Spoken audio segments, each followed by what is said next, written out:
Well, welcome to the Awakening Potential Show. It's your gateway to the extraordinary, where you get to hear how others have stepped up and stepped out. So you'll get a choice to ignite your extraordinary inside of you because you were meant to be extraordinary.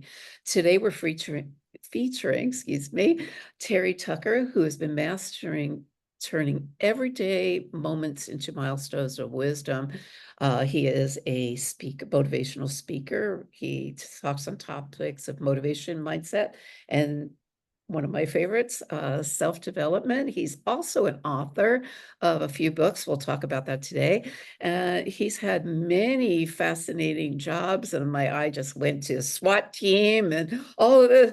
So we're going to just explore and play today and see what comes up and how he's going to serve you and through his transformational journey. And we're going to look at and glean insights to elevate our own lives. So let's embark on this together. And warm welcome, Terry Tucker. Thank you for being here with us. Well, Karen, thanks for having me on. I'm really looking forward to talking with you today. Yeah, absolutely. Absolutely. I mean, you have such a broad background, an eclectic background, to say the least, as well. But I'm curious, like, starting those little roots where you started, and the becomingness of, when you were a kid, did you have any idea that you were going to be doing what you're doing today? Or was there something that sparked the interest early on? Yeah, I mean, if you look at my resume, it kind of looks like a Super Bowl went off in the room. I mean, it really is kind of all over the place. But if you understand the backstory, it makes a little bit more sense. Yeah. My grandfather was a Chicago police officer from 1924 to 1954. And in 1933, he was actually shot in the line of duty with his own gun. It was not a serious injury. He was shot in the ankle. But my dad, who was an infant at the time, always remembered the stories my grandmother told of that knock on the door of Mrs. Tucker, grab your son, come with us, your husband's been shot. So when I expressed an interest in sort of following in my grandfather's footsteps, my father was absolutely not. You're going to college, you're going to major in business, you're going to get out, get a great job, get married, have 2.4 kids, and live happily ever after. But that's the life my father wanted me to live. That's not the life I felt I was supposed to live. So when I graduated from college, I moved home to find a job. And my dad and my grandmother were both dying at the same time of different forms of cancer. So I had a Mm. choice. I could have said, hey, Dad, I know you're dying. Sorry. I'm going to go blaze my own trail and do my own thing. Or out of love and respect for you, I will do what you want me to do. So understanding that story, my first two jobs were in business. I went to work for Wendy's, the hamburger chain, in their corporate office in their marketing department. And then I went Right. to work for the hospital that cared for my father and my grandmother. And then at 37, after my father had passed away, I made that major pivot in my life and became a police officer. And as you mentioned, part of what I did was I was a SWAT hostage negotiator. Wow, that's awesome. That's amazing. And it takes something, doesn't it? A lot of education, a lot of personal growth, I'm sure, in that space. But I want to touch on something that you just mentioned, because so many people, and I'm sure there's a lot of people who are listening, that are people pleasers. Right. And we grow up, I mean, I'm asserting we're somewhat close in age, and there's a lot of people who grow up in our generation where, to please our parent. I went to nursing to please my dad, get a job. I used to attempt to bring dying plants, I love plants, and I would have this gift of bringing dying plants back. You're never going to get a job doing that. You're never going to make money doing that. Get a job, get a real job, do what your mother, right, had given up doing to raise the family. So you're going to be the nurse.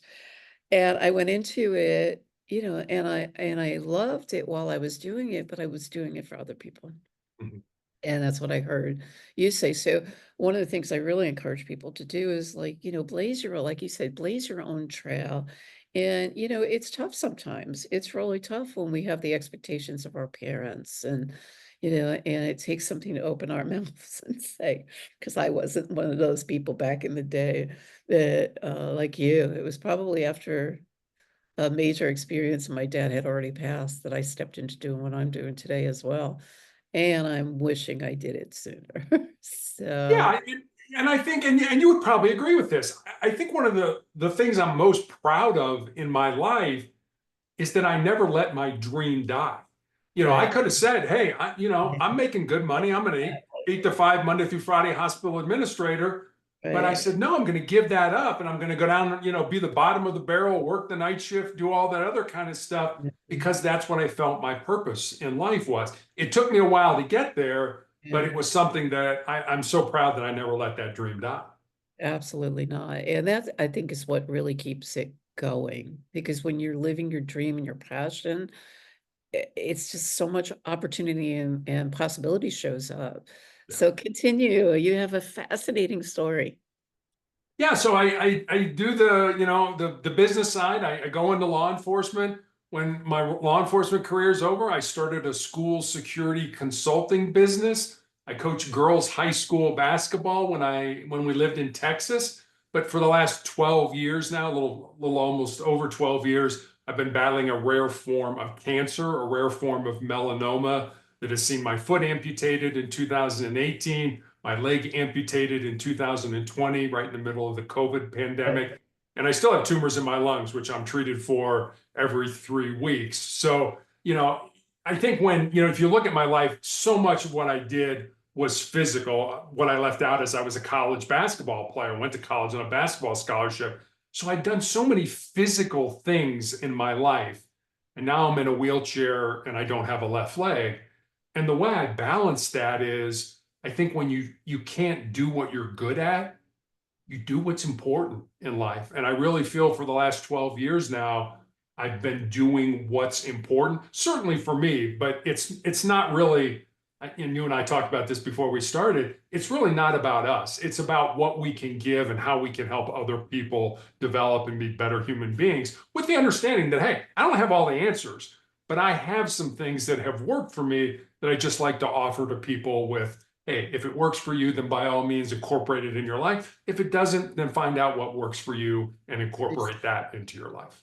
Exactly. I love that. And thank you, Terry, for saying that because I know we've both had accidents and I was told I couldn't walk. I wouldn't be walking again. So, I just remember saying your diagnosis doesn't have to be my prognosis.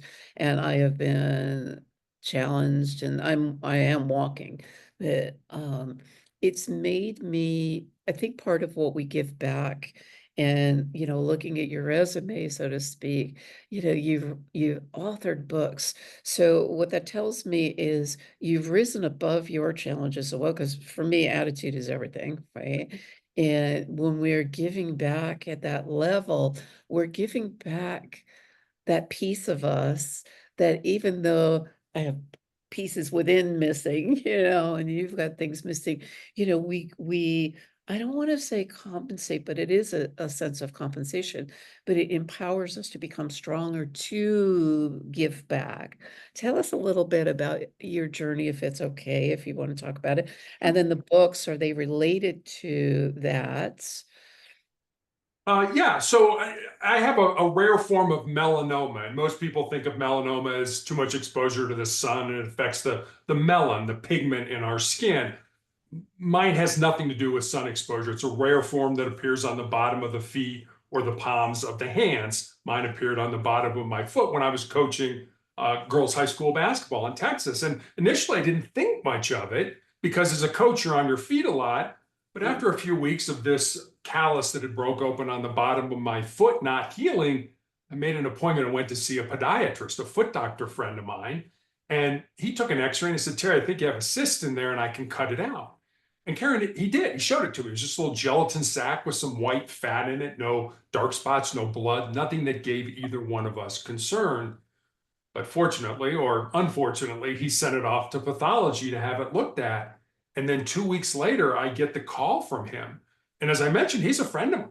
And the more difficulty he's having explaining to me what's going on, the more frightened I am becoming until finally he just laid it out for me. He said, Terry, I've been a doctor for 25 years and I have never seen the form of cancer that you have. You have this incredibly rare form of melanoma. and he recommended I go to MD Anderson Cancer Center in Houston to be treated. And so I did. I had the bottom of my foot excised, cut out, and all the lymph nodes in my groin. And then I remember my oncologist saying to me, you should probably get your affairs in order because you'll probably be dead in 2 years. And I thought, well, you gave me a death sentence. Maybe I can Right. turn that death sentence into a life sentence. And Uh, and the thing that's interesting, I think, about doctors, and doctors I always say are like Vegas. They sort of play the odds. They say, a person of your age, in your health condition, with your stage of cancer, is probably going to live X. But what the doctors don't know is they don't know you want to see your daughter graduate from high school. They don't know that you want to walk your daughter down the aisle. They don't know that you want to live long enough to see your grandkids. And that is an incredibly powerful thing that we can use to help us, propel us forward. But I've also seen the opposite, where people say, hey, you will die in 2 years. And literally almost to the day when the doctors say that, people die yeah, in 2 years. So absolutely. I didn't want to be that person. I wanted to be the person. I've always wanted my life to be shaped by the decisions that I made, not by the decisions that other people made for me or that I didn't make for myself. Yeah, absolutely. I couldn't agree with you more. And this is one of the things that I personally talk about after my accident often, because again, that's why I said your diagnosis doesn't have to be my prognosis, because the mind is a very powerful tool. And when we utilize it, I mean, if I say to myself, I'm a genius, well, my brain's going to go, yeah, right, Karen.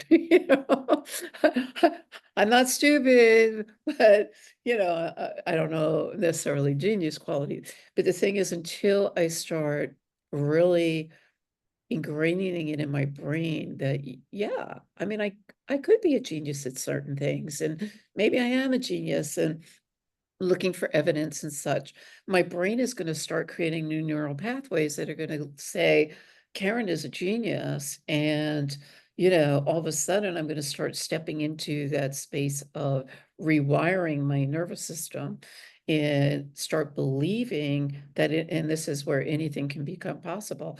So when they said, no, you're not going to be walking again, I mean, mine was, I went flying off a horse in Costa Rica. I don't speak Spanish. And I landed 6 feet in the air and I fractured my pelvis, dislocated my back, and snapped the femur off.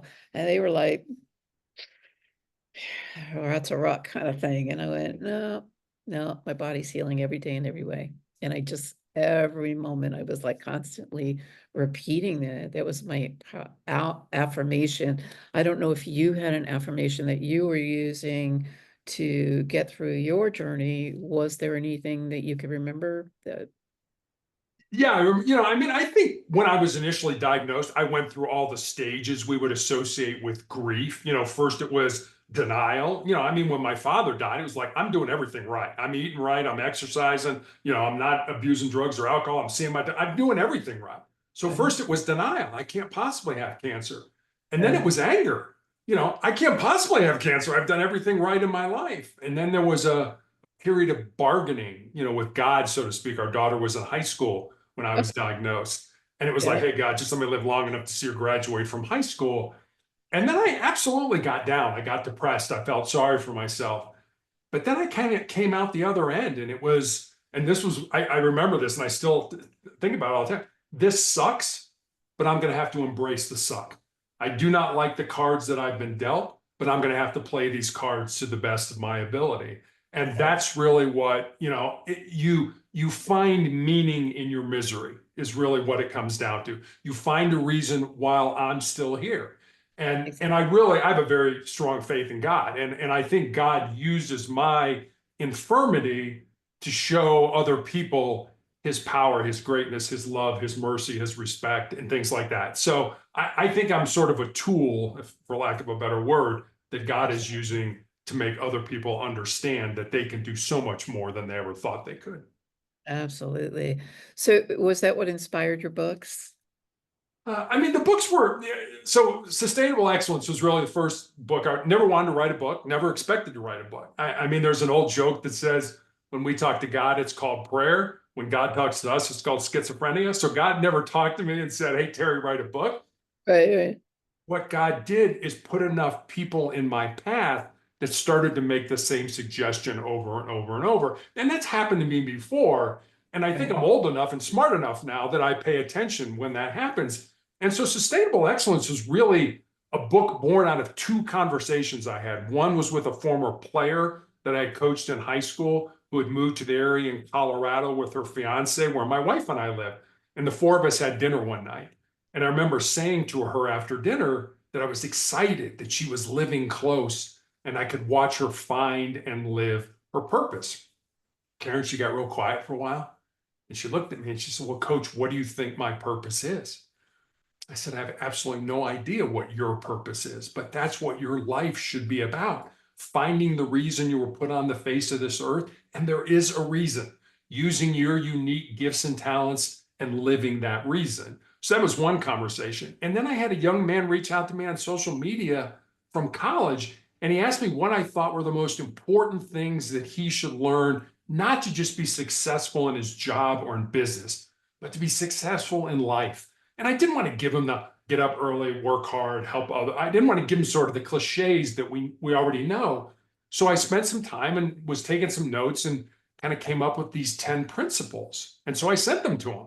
And then I stepped back and I was like, well, I got a life story that fits underneath that principle, or I know somebody whose life emulates this principle. So literally during the 4 to 5 month period where I was healing after I had my leg amputated, I sat down at the computer every day and I built stories, and they're real stories about real people underneath of the 10 principles. It's sustainable excellence, the 10 principles to leading your uncommon and extraordinary life. And that's how the book came to be. Love it. I love it. So, the purpose, right? That was part of, I'm sure, you're an international speaker and you've done, got written in magazines and such. And I mean, you really don't know where life is going to lead, do you? As a result of just whatever is and being in the moment. You don't. And it's so funny because, when we were talking beforehand, before we started to record, I started a speaking business just as COVID hit. And then a friend of mine reached out, and of course, nobody was doing anything, either virtually or in person from a speaking point of view. A friend of mine reached out and said, "Hey, would you like to be a guest on my podcast?" And I said, "Sure. What's a podcast?" I had no idea what a podcast was. And he explained it to me. And Karen, the first time I recorded, I was horrible. I was terrible. I mean, I had Post-it notes all around the camera. He would ask me a question. I'd kind of lean in and read one of the Post-it notes. I mean, I provided no value at all to anybody. I felt so bad for his audience. But then I stepped back and I thought, well, the first time I ever drove a car, was I good at it? No. I mean, yeah, the first time I cooked a meal, I think I burned the water. The first time I studied algebra, I was not any good at it, but I wanted to be good at it. And I remember I was talking to my publisher and I said, "Scott, I listen to every podcast I've ever been on. I want to see if I can have better stories, tighter stories. How many times do I say or huh or those filler words?" And he said, No, Terry." He said, "It's not about being good." He said, "It's just about not sucking." And I said, "Well, thanks for the title of my next book, Just Don't Suck." No, that's not going to be it. But it was like, no, I want to be good at this. And so you become a student. And now I've probably been a guest on 700 podcasts all over the world. And it's the more I do it, the more I want to be better at it and things like that. So it's also, it's kind of my purpose right now, I think, to sort of, as we were talking before, spread the message to other people. Exactly, exactly. And I'm so grateful that you decided to come on Awakening Potential and spread some more of your amazing story and your message, because you are brilliant at what you do and you are excellent in the space of, people come. I had somebody last week, I think it was, I was interviewing, and before we got on, "I'm so nervous." And I'm like, it's a conversation. Relax. I mean, we all start someplace. And I always use the car as an analogy because most people drive. And it takes time and energy and a willingness to want to drive, right? I mean, I do you remember the first time you got behind the wheel, Terry, where, I don't know who it was for you, but it was my dad, and I was so nervous. And, he's like, being very stoic, and I'm holding the key, and it's like, what do I do first? What do I do first?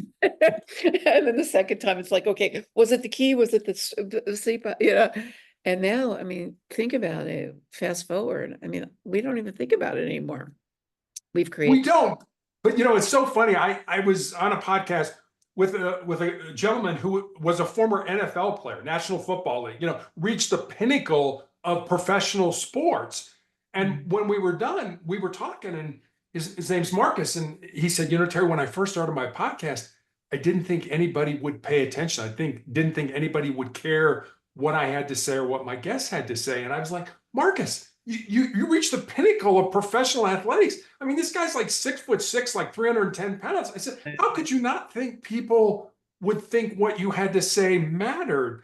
So, it doesn't matter. I mean, even the greatest people in the world, I think, and I hate the words imposter syndrome, but I think we all sort of doubt ourselves from time to time. It's like, do I have anything worth to say? You do. Your life matters. The experiences you have matter, and somebody down the road, I promise you. I mean, I had a guy reach out to me a couple of weeks ago with an email, and he said, I just listened to your podcast. I really needed to hear it. And I said, thanks. I said, what was the name of the podcast? And he gave it to me. And Karen, I didn't remember being on the podcast. I had to go back and look it up. It was a podcast I had done 2.5 years ago that he had found, and he needed to hear it at that time. So what you're doing, what I'm doing, those kind of things are evergreen, and they'll be around for people to hear, hopefully, for quite a long time. I sure hope so, because I believe that spirit, universe, God, whatever our listeners are resonating with, I believe that things come to us. There are never any coincidences, and it's always in perfect order, perfect time when you hear something. What you choose to do with it, it's like knowledge. What you choose to do with it is whether or not you implement and take action on it is going to really make the difference. Listening to it and saying, oh, wow, that resonated. What are you going to do with that? What are you going to build with that? I'm always asking, like, what can I do with this? And that's where, to me, where the excitement comes in. So I'm hopeful. No, I'm trusting. I'm trusting we're going to be around for a long time and doing what we do, because it is part of my purpose. Is getting my message out there, and awakening the potential in others. I awakened it in myself, and if I could do it within me, anybody can do it, kind of thing. So Exactly. I feel the same way you do. yeah. So what's your greatest discovery on your journeys thus far? I guess is that we are so much more than we think we are. Tell you a quick story. This happened back in the 1950s at Johns Hopkins University. There was a professor there who was doing an experiment with rats. And this is a true story. And he wanted to see how long rats could tread water. So he put them in a tank of water that was over their head. And the average rat treaded water for about 15 minutes. And just as those rats were getting ready to sink and drown, he reached in, grabbed them, pulled them out, dried them off, and let them rest for a while. And then he put the exact same rats back in that exact same tank of water. And the second time around, on average, those rats treaded water for 60 hours. Now, think Wow. about that. The first time, 15 minutes. It's not like your business is going to fail, or you're going to flunk a test, or your marriage is going under. You're going to die. And the Right. second time around, 60 hours, which taught me two things. Number one, the importance of hope in our lives, that if we know we're doing the right thing, maybe not today, maybe not this month, maybe not even this year, we'll probably get to where we need to be.